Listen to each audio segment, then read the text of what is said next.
हम आज बात कर रहे हैं रवि प्रदोष की। सबसे पहले ये जानते हैं कि प्रदोष का व्रत होता क्या है।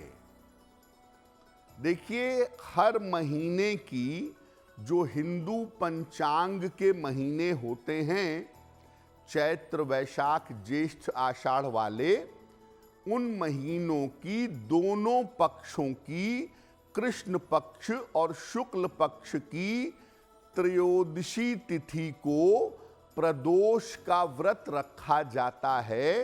इस तिथि को प्रदोष कहते हैं। प्रदोष की तिथि पर मुख्यतः भगवान शिव की पूजा की जाती है और उनकी कृपा से तमाम मनोकामनाओं की पूर्ति होती है।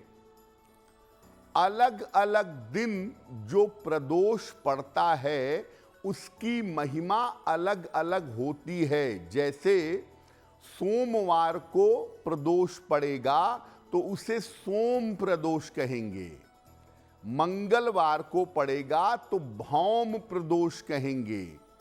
इसी तरह से रविवार को जब त्रयोदशी तिथि पड़ती है, प्रदोष पड़ता है, तो उसे रवि प्रदोष कहते हैं। रवि प्रदोष अपने आप में एक अलग महिमा रखता है और रवि प्रदोष को उपवास करने से, पूजा उपासना करने से विशेष तरह के फल प्राप्त होते हैं। इस बार रवि प्रदोष का जो व्रत है वो 29 सितंबर को है। रवि प्रदोष के दिन आप व्रत रख सकते हैं और विशेष रूप से भगवान शिव की पूजा कर सकते हैं। रवि प्रदोष पर हमारी चर्चा जारी है। आपको बता दें कि कार्यक्रम के अंत में हम आपको बताएंगे एक लकी टिप के बारे में और एक सक्सेस मंत्र के बारे में। अब जान लेते हैं मेष, वृषभ, मिथुन और कर्क राशि के लोगों का दैनिक राशिफल। तो प्रदोष की महिमा क्या है ये आपने समझ लिया। अब आपको बताते हैं कि रवि प्रदोष की महिमा क्या है। जो रविवार को प्रदोष की तिथि पड़ जा रही है तो ये रवि प्रदोष हो गया। इसकी महिमा क्या है? देखिए, अगर आप रवि प्रदोष का व्रत रखते हैं या रवि प्रदोष पर पूजा उपासना करते हैं तो अच्छे स्वास्थ्य की और लंबी आयु की प्राप्ति होती है।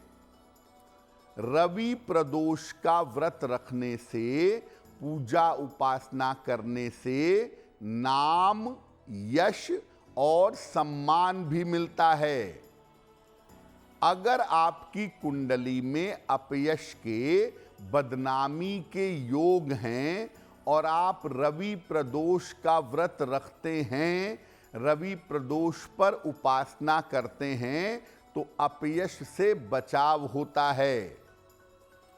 और रवि प्रदोष पर मुख्यतः भगवान सूर्य और भगवान शिव की पूजा की जाती है।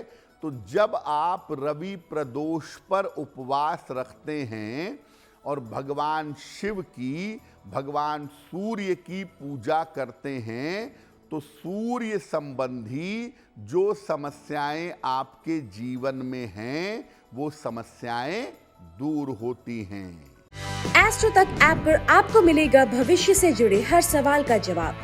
डाउनलोड कीजिए एस्ट्रो तक ऐप और चुटकी में जुड़िए इंडिया के बेस्ट एस्ट्रोलॉजर से।